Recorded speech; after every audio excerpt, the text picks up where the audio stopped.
Welcome and thanks for joining us for this webinar. I'm Naomi Sheeran and I'm part of Sport England's strategy team. I'm here with our CEO Tim Hollingsworth and he's about to speak in a second, but just a couple of practical things to help you before I hand over. We welcome any questions from anyone listening today. If you have a question that you would like to ask, please use the Ask a Question tab on the right-hand side of the auditorium page that hopefully you're looking at right now. The webinar will be available on demand in the next couple of days, so you'll be able to listen to it again in your own time, or if your signal drops out, you'll be able to listen to it again in the future. You'll be able to share it with others too, if that's helpful. So if anyone has any issues seeing or hearing the webinar, then there is a Test Your Connection button on the auditorium page, which will allow you to see your connection status. If you're still having a problem, please let us know through the Ask a Question tab and the technical team will be able to help you. Thanks very much. Over to Tim. Thank you, Naomi, and good morning to everyone that's joined us. And welcome to this importantly timed webinar, I think. I'm really delighted that we've got over 2,000 people signed up and really pleased also to have such a diverse range of organisations joining us today. In part, this webinar is for everyone and all partners of ours who play a role in supporting people to become and remain active. It's a hugely challenging time for us all, but I think we're also realising how interconnected we all are, and now more than ever, how we need to work together. In some ways, I should reflect on what this webinar was originally scheduled for. Some of you will be aware that it was originally planned to introduce our emerging strategy direction, following 6 months of fairly intense engagement with over 500 organisations, over 2,000 individuals, and many of you, I suggest and probably think, are on this call. And I think you'd have tuned in January and be familiar with that approach and the webinar that we held then. But clearly, it's no longer for us, more perhaps for you, the immediate priority. This period is not business as usual, not for Sport England, not for the many other organisations that we work with. The outbreak of Covid-19 and the response that government primarily, but now all of us have had to take, has created a seismic impact, the like of which none of us have seen and none of us clearly were prepared for. When the scale of the situation started to become clear, we quickly shifted our priorities at Sport England. And we are now focused on two very clear areas of work. One is supporting our sector, understanding the impact of our sectors both now and in the future of the new situation, and designing and supporting the right packages to address that impact.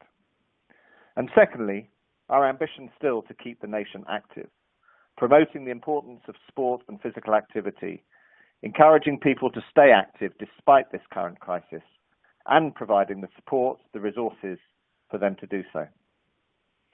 So while later Naomi and I will provide a quick update on our new strategy, the focus of this webinar really is to share the picture we're seeing about how COVID-19 is changing the picture and the nation's activity, how this is impacting on all those who play a role in supporting people to become and remain active, and what I think you can expect from Sport England in response.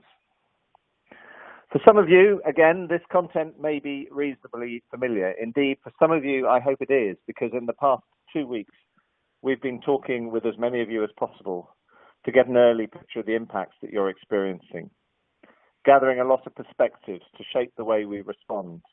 And I'd really like to thank the 500 people and organisations that have emailed so far into our dedicated inbox. But we're very aware too that for others there's not been much available information. For everyone listening today, however, this represents the most up-to-date information that we have. I should stress, and you will realise, it will change. It's important to recognise that in this new normal for us all, different things are emerging all the time. Not just from a professional and organisational and resources perspective either. It's worth me just highlighting and acknowledging there's also the huge challenge to our personal lives and how we collectively marry that with our responsibilities and our obligations and ambitions at work. So while I will be sharing information and my perspective, more than anything, I hope we are continuously listening at this period, gathering information about what is emerging. So it won't be just us talking. There's a chance, of course, on this for comments and questions from you today, and I know they've already started coming in. Where we know the answer, we'll give it. Where we don't, we'll take it away and we'll try and find out. But one thing I should make clear at the outset, we won't know all the answers today. Where we are today, though, is, I think, first of all, to reflect on the government position and action at this point. And I can't stress enough that the first port of call for everyone should be to think about what's available from central government and the information provided there.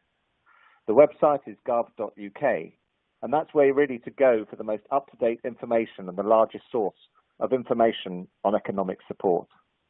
As we all know, last week the government announced a significant economic support packages for business and sectors across the country in response to the Covid-19 crisis. And last evening, the Chancellor followed this up with a further announcement on measures for support for those who are self-employed.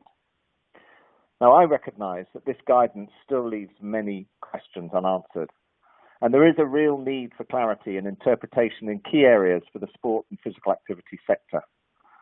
On a call yesterday, the Minister for Sport acknowledged this. His officials acknowledged this. He recognises the next layer of detail is needed. And I think what Sport England will continue to try and provide will be where we can supplement what the government is saying with guidance and support that is additional and in response to the things that government measures will not cover. But let me first of all outline what we are doing in relation to our role with government. Before considering funding, I think we have a role in helping to interpret advice on what is and isn't permissible reactivity. Partners I know have been asking all the time for more clarity on what is and isn't advised in terms of what people can do. And this has been changing, of course. We've been updating our website daily with relevant information from government and checking in with them to ensure that what we're saying marries totally with their advice.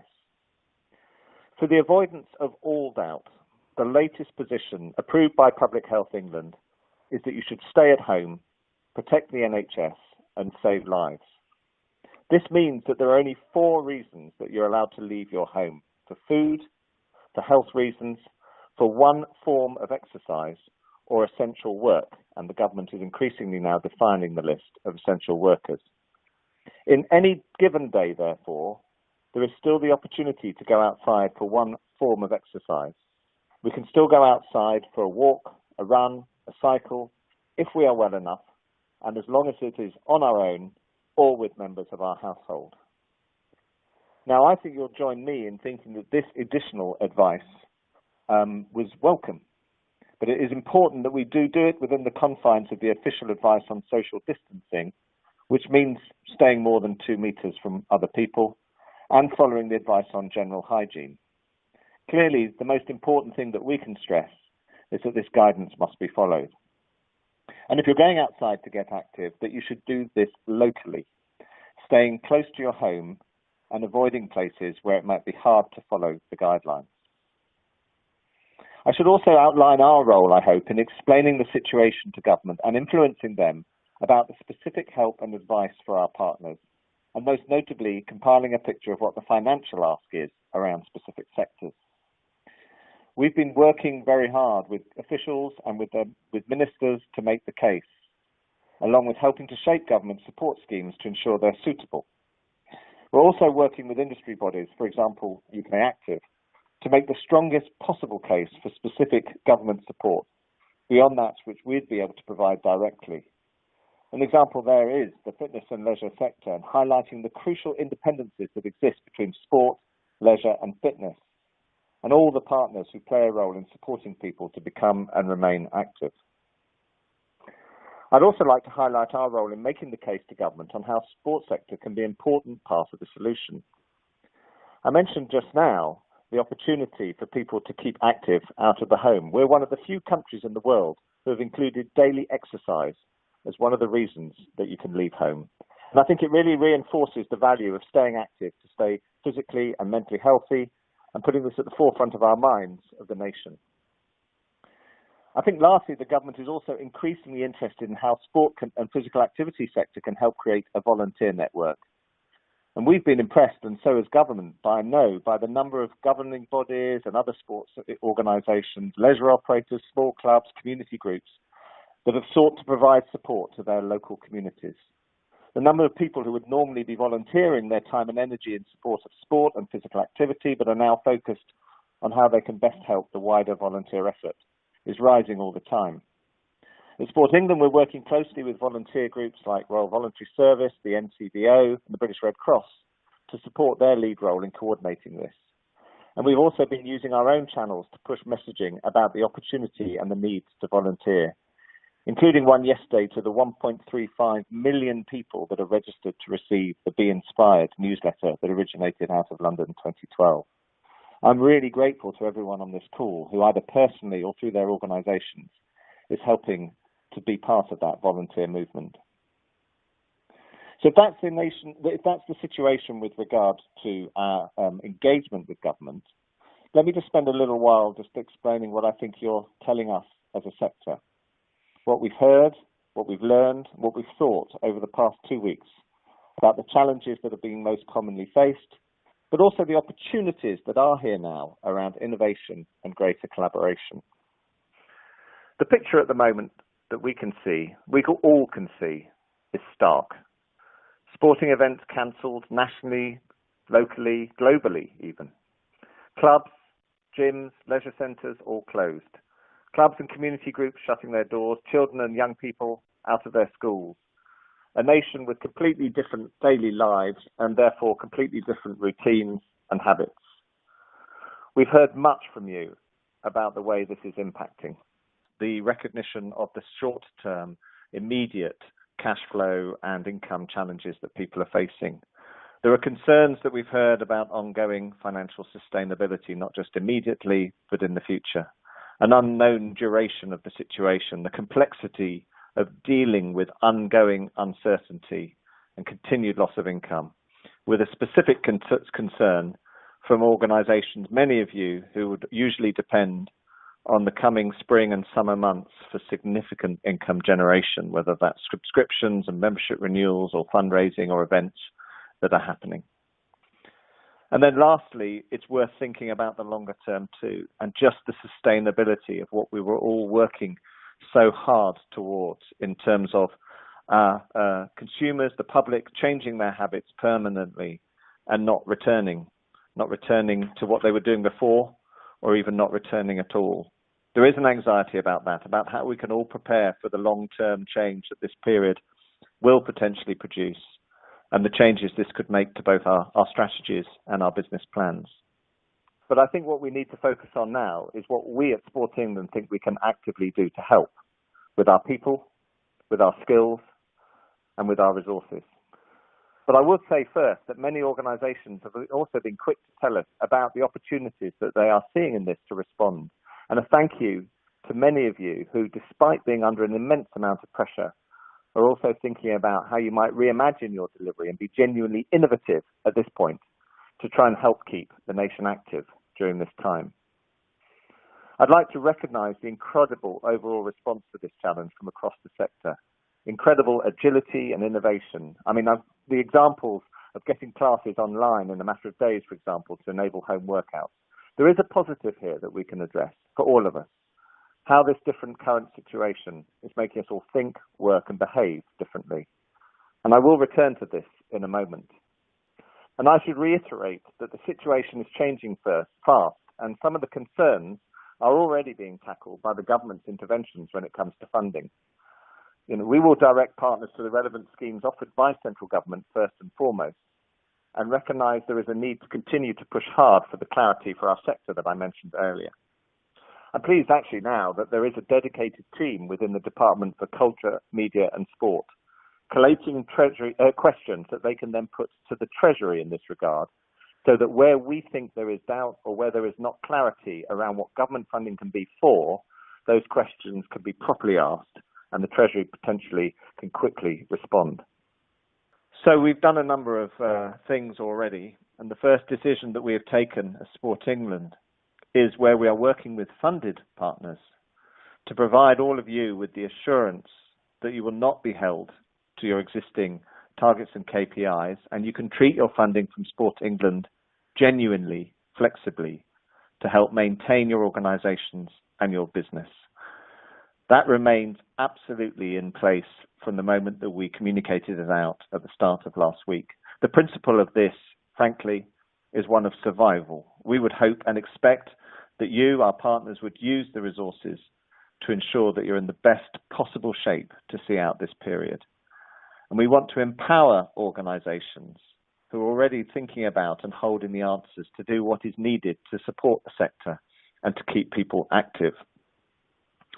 Within this, we recognise that it's an especially challenging environment for those who are self-employed. I think we are, as I said before, looking to understand more details from the government announcement yesterday, but we do hope, and I should say actually we expect our funded partners to use the flexibilities we've given to keep supporting payments to self-employed in workforces, whilst even the delivery of those activities is not possible. Beyond that first decision about flexibility, the Sport England board met on Tuesday this week and agreed the principle of a significant funding package that we can use to provide supporting funding to both existing and, where appropriate and possible, non-funded partner organisations. This is using Sport England money to support that which the government has already said it will make available. We're just finalising the details of this package. There will be, I hope, an announcement certainly early next week. We hope very much on Monday next week. But let me tell you a little bit now about what this will include. It will include emergency funding for those most in need, building on the success of previous relief funds that we've held, like our recent flood relief funding earlier this year. We will be launching a fund to prevent those community organisations who have a role in supporting the nation to be active from experiencing extreme short-term financial hardship or the ceasing of operations due to the impact of Covid-19. This is to ensure the sector comes through the crisis with as much of the local and voluntary sector support and support for sport and physical activity delivery still in place, and hopefully in place to thrive into the future. This fund is not intended, as I say, to replace government funds. Any organisation or individuals who can access support through the government's packages should do so in the first instance. And while it's still not clear exactly which organisations are covered by central government support at present, we are working hard to understand how they will support areas like schools, colleges and universities, commercial sports, physical activity providers like private gyms and leisure operators, and individuals who are either self-employed or within the sport and physical activity sector. So our emergency funding aims to complement other sources of funding and tackle issues that are specific to our partners, those who fall between the gaps of central government measures. So that would be people like the local sports clubs who have been forced to close at short notice, and other voluntary and community sector organisations who deliver or enable sport and physical activity, including organisations that are not solely or primarily sports organisations, but play an important role in keeping people active and that may need support from other parts of their organisations in order to survive. And that also includes regional or county level organisations or leagues who have already paid out funds for activities that are now cancelled and not able to claim funds from elsewhere against that. We're still finalising the parameters of the submission around this. I need to be clear at the outset, we will not have scope within the fund to support every potential request. Our funding alone cannot possibly match the current challenge. We will need to prioritise, and we will need to make sure our money goes to areas of greatest need. But where we can, we will also seek to make the process as light touch as possible. And it's important to confirm that this fund will be open to applications from organisations that we don't currently fund. And we will also, within this work with key system partners, help them to support their communities and how their own resources can be combined with ours to maximum effect. On Monday, we'll also be announcing measures to support the sector in the more medium term, including how we will support opportunities for innovation, and financial support to stimulate the sector while restrictions are being lifted and to accelerate organisations getting back to business and back to delivery. As part of this, we understand that many organisations are looking at a funding cliff edge, for want of a better phrase, in a year's time, when it runs out in March 2021. So we will need to resolve that, and we'll be announcing early next week those plans alongside the emergency fund. But even now, we can provide assurance that we will support those organisations with future funding and with a light touch process that does not add further burden to an already strained system. Thirdly, alongside both the short-term and the medium-term funding support that we'll be announcing, we have also quickly launched a national campaign to keep the nation active. The aim of this is to keep people moving and to maintain consumer interest and a healthy market for an exercise, fitness and activity. The coronavirus crisis is unprecedented in modern times, and with everyone now spending a lot more time at home, it could have a significant negative impact on the nation's physical activity levels. Clearly, none of us want that to happen. So we've launched our national lottery-funded and government-backed Join the Movement campaign to support people to get and stay active. We also want to support those who are typically less active to take new kinds of opportunities and shape new habits. That's because physical activity matters more during this period, and actually we think it's more important than ever right now. Join the Movement includes creative ideas on how to get active at home with exclusive offers and workouts from content providers. It uses the hashtag #StayInWorkout to show how people can continue to get active when they're spending most of their time at home, and is encouraging others to share some of the best ideas they find online using the same hashtag. We'd love those of you in the sport and physical activity sector to use that hashtag when you're promoting any online content from your organisations that might be relevant. It's a very permissive campaign. It will not only support us in this important work, but hopefully it will also connect you to new audiences who are searching for new opportunities, as we know, in vast numbers. In concluding this presentation, I'd just like to briefly touch on how everything that we have learned and everything that we're doing now, the funding decisions that we're making and announcing early next week, both in terms of our emergency immediate support and our more medium-term package of support, how this relates to our strategy, how we are living what we've heard in real time, and how we will now proceed with the process. I think Sport England's duty, as well as supporting the sport and physical activity sector in the short term, is to keep an eye on the future and the longer term. Many of you have helped to shape the direction of our strategy, our emerging new strategy, in the past few months. The process has continued, but at a slightly different pace, and that will continue to be the case.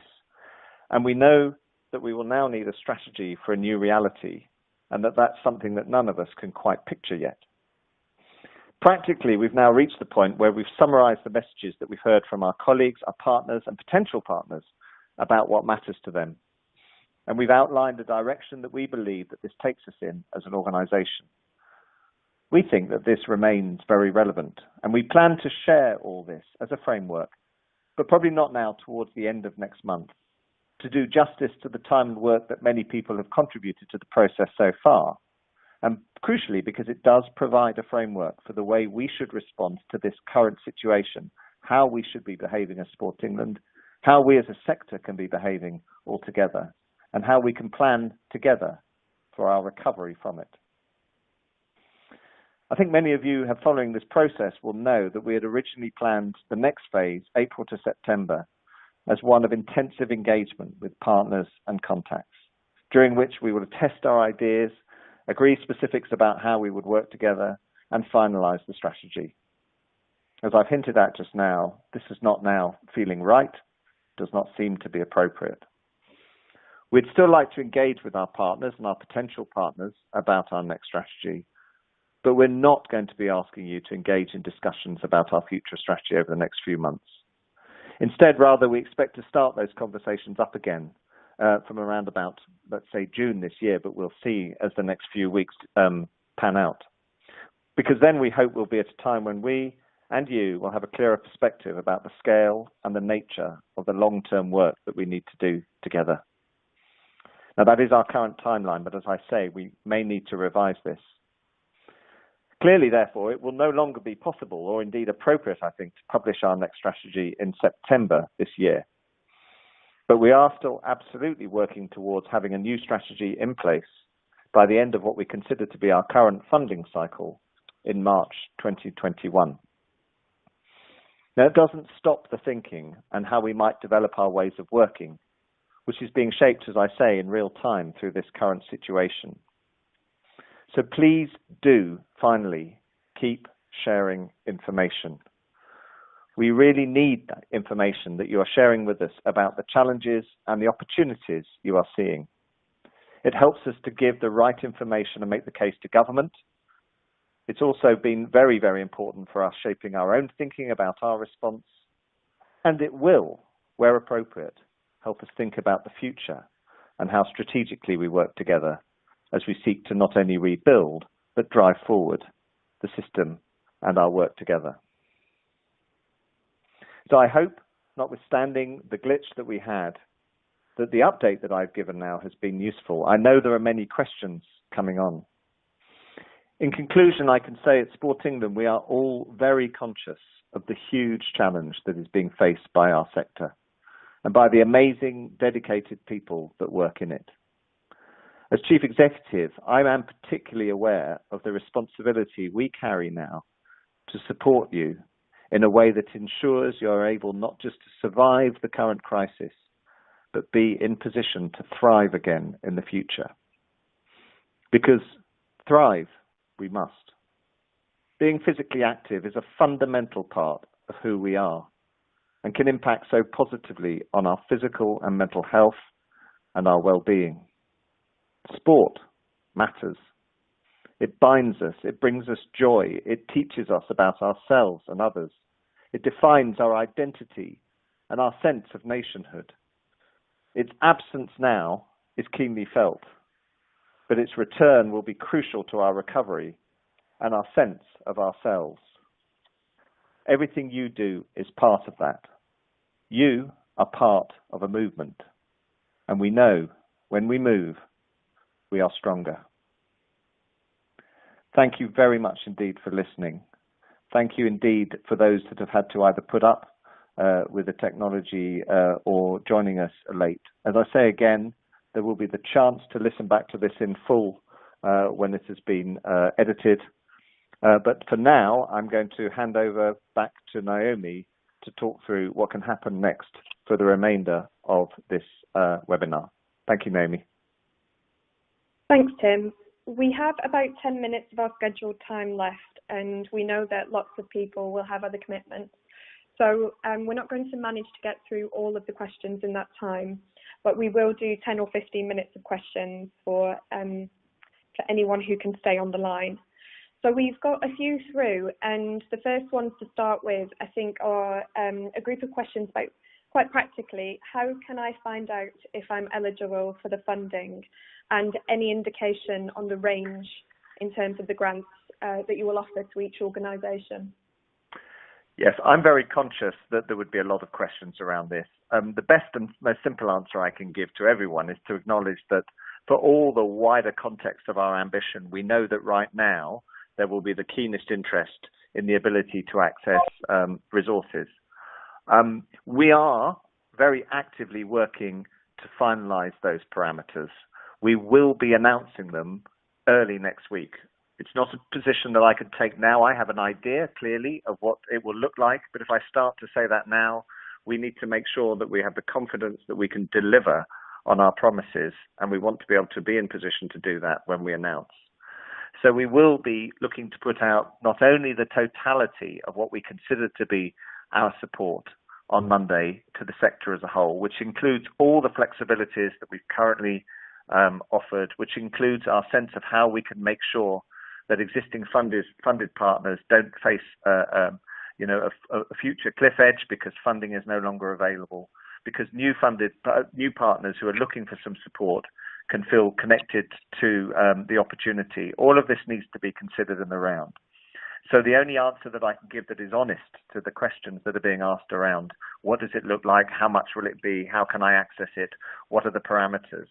Is that we will, as much as we possibly can, and certainly with regards to the emergency fund that we're putting together, we will announce that the early part of next week, and we hope very much for that to be on Monday. We will make sure that that is widely communicated. It will clearly be communicated through all our public channels. It will be communicated on our website, but we will also write out to as many partners as possible about the opportunity. So I'm not going to say chapter and verse of what it looks like now, because that would still need me to be clear about the work that's ongoing at the moment. But it's Friday lunchtime now. Certainly, I hope within a matter of 2 or 3 days, over the weekend and into Monday, we will have finalised that thinking and we'll have communicated it as clearly as possible. Thanks, Tim. There's a couple more that are related to this. To clarify, will the emergency funding be open to current grant holders or only new partners? No, the emergency funding is geared, as I say, to those in the greatest of short-term need, and recognising that is most likely to be organisations at a local level, community clubs, voluntary organisations. We are hopefully working with our existing funded partners to think about ways they can use their existing funding in the short term to be very different in their approach, to not worry about existing targets or KPIs or delivery, and instead use that resource more flexibly. It will be open, as I say, the parameters are being set. It will be open, and better that we hear from people and we can make the decision. But the principle of the emergency fund is for the underpinning nature of local community clubs, voluntary organisations, leagues, and others who've got real challenge in the very short term. That's the first principle of what we're looking to fund. But we are knowing and we're continuing to understand the challenge that our many existing partners have got. And certainly there will be some organisations out there who we do currently fund for whom it will apply. Another question to do with who we mean when we talk about the sector. Could you help to define what we mean when we talk about the sector? Yes. I want it to be the acknowledgement of those who are involved in helping people to be active in, by either playing sport or engaging in exercise and physical activity. It involves beyond, therefore, just the traditional sports sector, which is very important to us, of national governing bodies and indeed the clubs that they sustain, support and engage with. It engages beyond the active partner network of organisations that we work with. It involves much more now our understanding of how sport and physical activity is developed. It's recognising that everyone in our sector that is involved in the ecosystem that we've spoken about in strategic terms. So we're thinking also about those partners that we've started to engage with at a national level or indeed at a local level through the local delivery pilots, thinking about those partners in the leisure sector, thinking about those partners in the health sector. Those are all the areas that come in under our thinking. That doesn't necessarily mean there will be the opportunity for funding in all those areas, but we absolutely need to collectively understand the challenge that is being faced by the sector that we know supports people to be active. Where we will get to in terms of the parameters of the fund, we will be clearer about who can then apply in emergency funding terms. But that won't be the only element of our funding that is announced on Monday. There will be other opportunities further down the line for people to access resource, but more importantly, to understand how they can use existing resource differently. A question about how people who are the most vulnerable or with existing health conditions can be advised around physical activity. Can we have something specific linked to previous campaigns like We Are Undefeatable? Because some people will need a different offer. Yeah, I think that's a really important question. I think that through the existing, the new campaign, the Join the Movement campaign, we are very clearly looking for opportunities for people to feed in ideas and ways of staying active for either older people or people managing long-term health conditions or people with disability. And I know of a number of people that have responded positively in that regard. But we are also thinking very much, and if there are partners involved on this call and listening in who are involved in We Are Undefeatable, we know that we have a great opportunity with not only the existing ideas about what works and how a campaign targeted at people who are managing long-term health conditions can work, but also critically, we have fantastic routes through to them in ways that can be both trusted and easily accessible in working with the charities that we do. So we would absolutely see our work going forward as involving the We Are Undefeatable campaign. And indeed, as people will have seen, I think, from its launch yesterday, we've also learned a great deal from This Girl Can and other areas of our work about how we can quickly and effectively get messages out to the broader community. As I said before, our ambition here is to be permissive, not restrictive. In terms of the messaging getting out, this is not a Sport England campaign, join the movement. This is a platform to enable people to think about ways that they can use their own resources, their own creativity, and their own engagement, and get some resources, get some collateral, and actually use that effectively. And ultimately, under the hashtag Stay and Work Out, position it so that people can access it in a way that can make sense to them. We've got questions about the possibility of using funding, new funding or existing funding, to be able to engage staff. So we're facing a challenge to keep staff engaged during this period. Would funding potentially be available, or existing funding, could that be used to make specific efforts around staff engagement? And can I clarify, do you know, Naomi, from that, when you mean engagement, you mean retention or engagement as in ways of, either communicating or involving them in activity? I can answer perhaps. Unclear, but I think engaging staff perhaps in all regards. Yeah, well, I think certainly both are possible. I think I was hope to be as clear as I could be, that while we must always be conscious that Sport England is distributing public money, either that direct from the government or through the National Lottery, and therefore we must always be mindful of appropriate uses, and there are regulations, particularly with relating to the National Lottery, about what can and cannot be used for. Within that, we are seeking to be as permissive and responsible as possible to people's needs. We are very, very aware at the moment that the opportunity to be delivering in a way that previously had been agreed is either impossible and very difficult, and therefore it would make no sense for us to try and still be very limiting in how we see our resources being used. We understand completely that in relaxing that, one of the key areas will be just the ability to sustain organisations in the short term.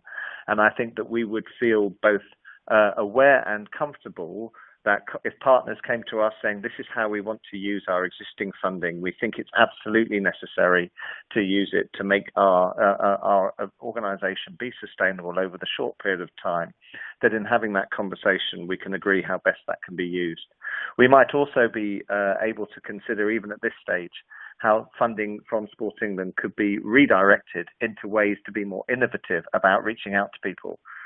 We know that there are many organisations who are facing a significant challenge, but for those for whom it's not quite so immediate, it could also be to find new ways to use our resource to engage people in being active that previously were not considered, and we'd be very supportive of that too. The biggest message I can leave today, and I want to leave today, is that where we can help to help you to get through this period, that is our prime intention. That is where the funding that we'll be announcing on Monday will be positioned, and that's where the flexibilities that we are looking to present.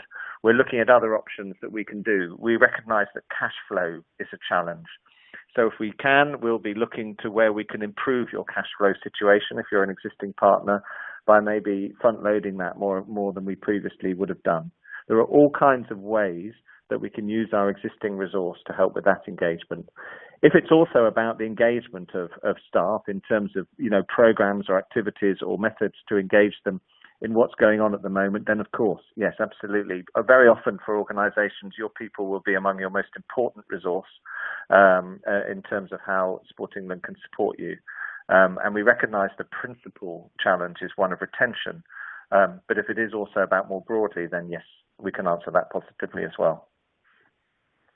Thanks, Tim. And conscious of time, I think there's just one more that we can answer very quickly.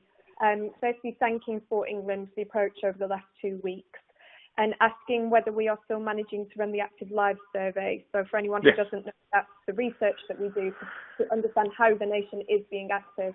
And that question's coming from the perspective of how we will understand how the nation's activity has changed.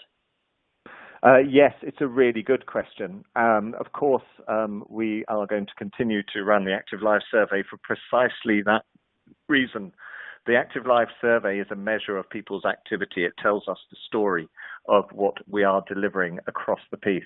It's just as important now as it's ever been that we understand not only the impact on existing activity that this crisis has created, but also, as we hope, potentially, the ways in which people have found new ways to be active on the back of the situation. So yes, we are continuing absolutely to run the Active Lives survey. The next figures will be due out in April. That actually will be for a period that predates not only coronavirus, but also the floods at the start of the year. So in some ways, it will be an interesting moment to review those numbers.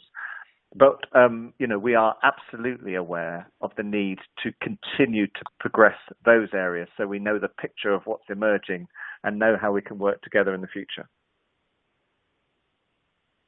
There's a theme of questions just to acknowledge here that we will respond to, quite a few, asking what the immediate role for Sport England is in supporting the financial sustainability of leisure centres, and also a few questions relating to how we continue to champion people who at the moment are the least active. So how we can shape some of these resources to support people who need the most support. So there's a few of those, and I'm sure you'll have something to say on that, Tim, but we will get back to people on those questions. Yeah, and I would just say 2 lines, Naomi, before we close in response to that. I completely understand the significant challenge that we have as a sector with regard to the leisure operators. And our relationship and partnership with UK Active has never been more important. And we are absolutely clear that where the government is looking to support a sector that is a significant contributor to the economy, even before you get to contributor to people's physical activity, we absolutely have to understand the nature of the enormous challenge, the very immediate challenge that sector is facing, and helping to work with UK Active particularly to make that understood within government. On the least active people, I think it's really, really well made point just to say that we will not lose sight of how in all of this, we still know that resource is most importantly targeted at those who need it most, those groups that are least able to access it, and those groups who are currently inactive in society that we are seeking to engage. Clearly, therefore, there will be some parameters around that in any of the funding decisions that we make, but we're not in a business as usual situation, and we recognise that those parameters will need to be broad in terms of how we can respond. Thanks, Tim. So for everybody's time, I think we need to stop there. I'm really aware that people probably had an hour slot in their diary. So I just want to say thank you for bearing with us.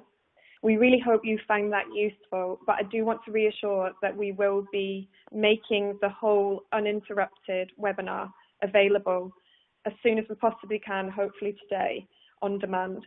So everybody who has signed up will receive that.